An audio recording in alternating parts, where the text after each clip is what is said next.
Travellers টেস্টের আরেকটি এপিসোডে আপনাদের সবাইকে স্বাগত। আশা করি সবাই ভালো আছেন। আজ আপনাদের নিয়ে যাচ্ছি আগরপাড়ার গিরিবালা ঠাকুরবাড়ি, যেটা হুগলি নদীর তীরে অবস্থিত ঐতিহাসিক বৈষ্ণব মন্দির। এই মন্দিরটি সাদা রঙের পঞ্চরত্ন মন্দির, দক্ষিণমুখী। দেখতে অনেকটা দক্ষিণেশ্বরের ভবতারিণী মন্দিরের মতো। মূল মন্দিরের পাশেই আছে 6টি আটচালা শিব মন্দির ও একটি বিশাল নাট মন্দির, যেখানে ভক্তরা সাংস্কৃতিক অনুষ্ঠান করেন। এই মন্দিরটি তৈরি করেছিলেন গিরিবালা দাসী, যাকে গিরিবালা ঠাকুরবাড়ি নামে চেনা হয়। আর জানেন কি, তিনি ছিলেন রানী রাসমণির নাথ বউ। এটি 1911 খ্রিস্টাব্দে প্রতিষ্ঠিত হয়। তার স্বামী গোপালকৃষ্ণ দাস যানবাজারের প্রসিদ্ধ ব্যক্তি ছিলেন।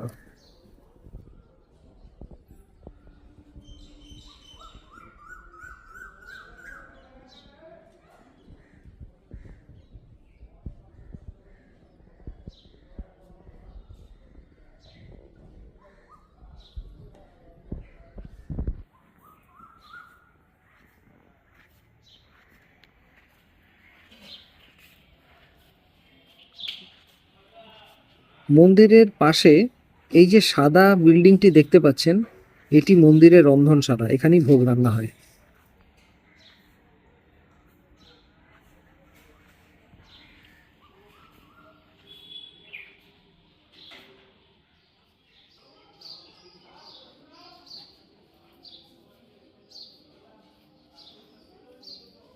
হুগলি নদীর তীরের এই মন্দিরের শান্ত পরিবেশ, স্নিগ্ধতা,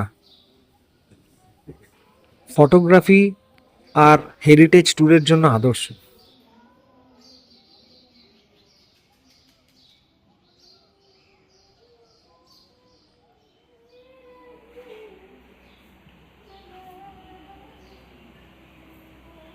এই মন্দিরের মূল দেবতা হলেন রাধা গোবিন্দ জিউ।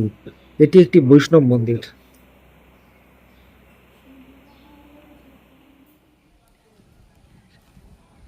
এখানে আসতে গেলে সোদপুর ট্রাফিক মোড় থেকে টোটো অথবা আগরপাড়া থেকেও টোটো নিয়ে আসতে পারেন।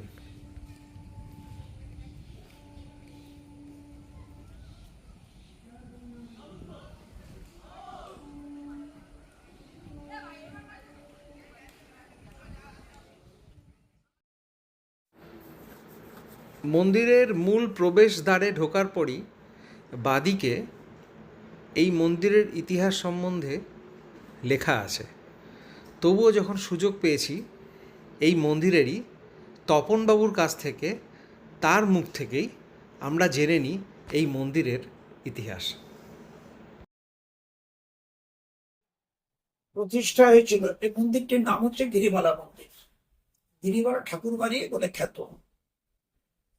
মন্দিরের মূল বিগ্রহ শ্রী শ্রী রাধা গোবিন্দ।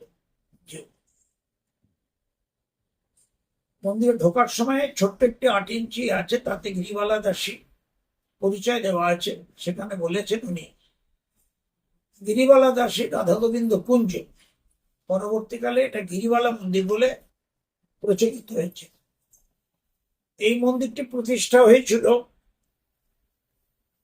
1318 সালের 28 জ্যৈষ্ঠ 1911 সালের 1 জুন বৃহস্পতিবার দক্ষিণেশ্বরের আদলে এই মন্দির তিনি প্রতিষ্ঠা করেছিলেন গিরিবালা দাসী। তিনি রাসমণি বড় মেয়ের ছেলের বউ, নাথ বউ ছিলেন। তিনি প্রতিষ্ঠা করেছিলেন ওই সময় এই মন্দির প্রতিষ্ঠা করতে 3 লক্ষ টাকা খরচা হয়েছিল, ইতিহাস থেকে জানা যায়। এবং পবনচন্দ্র বিশ্বাস এই মন্দিরের ইঞ্জিনিয়ার ছিলেন। পবনচন্দ্র বিশ্বাস 7 ফুট চাতালের উপরে মূল মন্দির দাঁড়িয়ে আছে। নিচে থেকে 7 ফুট উঁচু একটি চাতাল আছে, তার উপরে মূল মন্দির। পঞ্চরত্ন মন্দির বলা হয় একে। 5টা মন্দিরের উপর ছোট ছোট 4টে এবং মাঝখানে একটি পঞ্চরত্ন মন্দির। বর্তমানে এই মন্দিরে পুজো সেবা চলছে। এখানে প্রতিদিন অন্নভোগ হয়। ভক্তজন প্রসাদ খাওয়ার আগ্রহ জানালে তাকে প্রসাদ দেওয়ার ব্যবস্থা করা হয়। অবশ্যই এটা আগে জানাতে হয়। প্রসাদে একটু কুপন মূল্য আছে। যখন যেরকম বাজারের পরিস্থিতি হয় সেইভাবে কুপন মূল্য ধার্য হয়। তবে মানুষের সামর্থ্যের মধ্যেই থাকে, চেষ্টা করা হয় মানুষের সামর্থ্যের মধ্যে রাখা।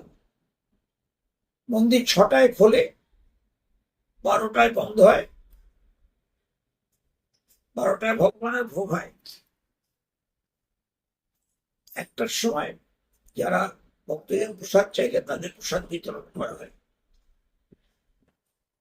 বন্ধ হয়ে যায়, আবার 4টায় খোলা হয়। মন্দির 8টায় বন্ধ হয়। সন্ধ্যা 7টায় সন্ধ্যা আরতি হয়। সন্ধ্যে 6টায় গঙ্গা আরতি হয়। প্রতিদিন গঙ্গা আরতি হয়। গঙ্গার উপরে মন্দির অধিষ্ঠিত। মন্দির থেকে বেরোলে গঙ্গার ঘাট নেমে গেছে। মন্দির থেকে চেষ্টা করে মন্দিরের সামর্থ্যের মধ্যে দাঁড়িয়ে থেকে মা গঙ্গার প্রতিদিন পুজো আরতি করা। এটা বর্তমানে চলছে, আগামী দিনে ভগবানের ইচ্ছা। সবটাই রাধারানীর ইচ্ছার উপর চলে। তিনি যেরকম করান সেরকম করি আমরা। তিনি যখন যেরকম রাখেন সেরকম থাকি। কখনো আসলে জানিয়ে আসবেন। মন্দির চেষ্টা করবে যাতে তাকে পরিষেবা দেওয়া যায়। খুব ধন্যবাদ, খুব ধন্যবাদ। কারণ এটার আহ, অনেকেই পানিহাটিবাসী অনেকেই লোকালি থাকা সত্ত্বেও এটার হয়তো ইতিহাসটা এতটা জানেন না। আজকে আমরা তপনবাবুকে পেয়ে গেলাম বলে এটা জানতে পারলাম। আমিও খুবই কম জানি। যেটুকু ডক্টর শেখর সেন বলে একজন আছেন, তিনি পানিহাটির উপরে গবেষণা করেন। আমি যেটুকু বলতাম তার লেখা থেকেই বললাম। তার লেখা সুন্দর লেখা, তিনি অনেক কিছু লিখেছেন, তারই অংশ বিশেষ। ধন্যবাদ। এখন আমরা গঙ্গারতি দেখতে যাচ্ছি। গঙ্গারতির পর মন্দিরেও আরতি হবে।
গঙ্গারতি এই সন্ধ্যের পরিবেশ আরও আলাদা করে তুলল।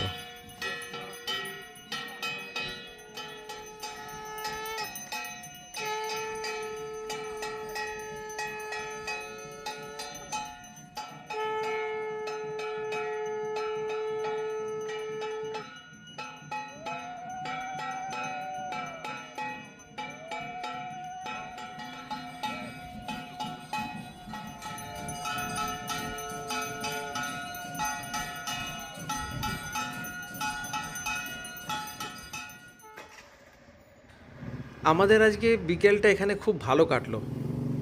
আপনারাও চাইলে এখানে আসতে পারেন, আশা করি খুব ভালো লাগবে। ভিডিওটি ভালো লাগলে সাবস্ক্রাইব করে পাশে থাকবেন। অনেক অনেক ধন্যবাদ।